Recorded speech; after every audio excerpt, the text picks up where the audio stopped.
బాలుడిని ఎందుకు విధ్వంసకుడు అంటారో తెలుసా? అధర్మం తన హద్దులు దాటినప్పుడు ఆయన తాండవం అన్నిటినీ నాశనం చేసి ఒక కొత్త ప్రారంభాన్ని తెస్తుంది. ఇప్పుడు ప్రపంచం మొత్తం శివాయి తాండవం చూడబోతోంది.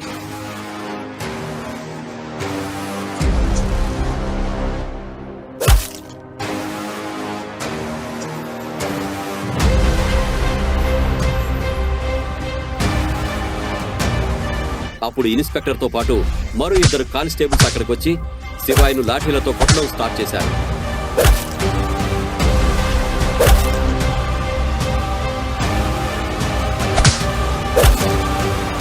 పాటిల్, వీడిని పైకి కట్టేయండి. ఈ ప్రశ్నలకు సమాధానాలు తెలుసుకోవాలంటే నెక్స్ట్ ఎపిసోడ్ వినాల్సిందే. క్రింద ఇచ్చిన లింక్ ని క్లిక్ చేసి పాకెట్ ఎఫ్ఎం యాప్ ని ఇన్స్టాల్ చేసుకోండి. Stay tuned to Pocket FM.